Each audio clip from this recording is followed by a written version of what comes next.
ନା ନା ଆମକୁ ଖର୍ଚ୍ଚ ନଦେଲେ ଆମେ ଯାଇପାରିବୁନି। ଖର୍ଚ୍ଚ ଦିଆହବନି, ଖର୍ଚ୍ଚ ଆଜ୍ଞା ଆମେ ନେଇକି ଯିମୁ, ଆମେ ଶୁଣ 50 ଟଙ୍କା ନ ପାଇଲେ ଆମର ଗାଡି ଭଡା ତେଲ ପଡୁଛି। ହ୍ୟାଲୋ, କଥା ହେଲେ କଥା ହଉଛି, ସେ ଉଠଉନାହାନ୍ତି, ବୋଧେ ଲଞ୍ଚ ଟାଇମ ନା କଣ, ସେ ଖାଉଛନ୍ତି ନା ତ କଣ। ଆଣିକି ଦେଇ ଦିଅନ୍ତୁ, କାହିଁ ଲେଟ୍ କରୁଛନ୍ତି? ସନ୍ଧ୍ୟା କହି 4ଟା ହେଲାଣି।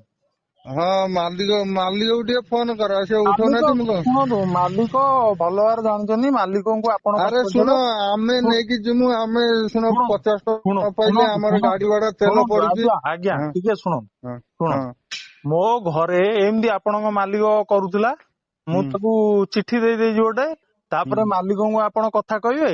ହଁ, ତାକୁ କଥା ହୁଅ, ସେ ମତେ ମୁଁ ଫୋନ କାହିଁ କଲେ ମୁଁ କଥା ହେବି? ନେଇକି ମୁଁ ଦେଇଦେଇ କାହିଁ ଆସିବି କଥା ଆଉ। ହେବି? ମୁଁ କାହିଁ କଥା ହେବି?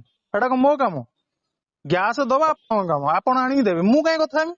ନା ନା, ଶୁଣ, ତମେ ଅଫିସ ସହିତ କଥା ହୁଅ। ଅଫିସ ସହିତ ଅଲରେଡି ମୁଁ କଥା ହେଇଛି, 4 ଥର ଆଉ କଥା ହେଇଛ, ଶୁଣ, କଥା ହେଇଛ, ତମେ ଅଫିସ ସହିତ କଥା ହୁଅ।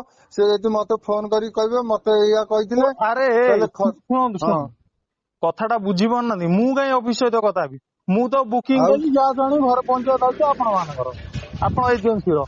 ମୁଁ କାହିଁ କଥା ହେବି ଅଫିସରେ? ନା ନା, ଆମକୁ ଖର୍ଚ୍ଚ ନଦେଲେ ଆମେ ଯାଇପାରିବୁନି। ଖର୍ଚ୍ଚ ଦିଆହବନି, ଖର୍ଚ୍ଚ ଆଜ୍ଞା ଯେତେବେଳେ ଆମେ ବୁକିଂ କରୁନୁ ସେତେବେଳେ ହଁ ଖର୍ଚ୍ଚ ଦଉଛୁ। ଆପଣ ମାଲିକଙ୍କୁ ପଚାରିବେ, ସେ ଯୋଉ ଚିଠିଟା ଆସିଥିଲା, ସେ ହଁ, ଚିଠି ଲେଖା ହେଇଥିଲା କଣ, ମାଲିକଙ୍କୁ ପଚାରି ବୁଝିବେ ହେଲା। ହଉ ହଉ, ଟିକେ ରଖ, ମାଲିକ ତମେ କଥା ହୁଅ, ସେ ମତେ ଫୋନ କଲେ ମୁଁ ମୁଁ ନେଇ ଆଉ ଦେଇଦେବି। କଥା ହେବିନି।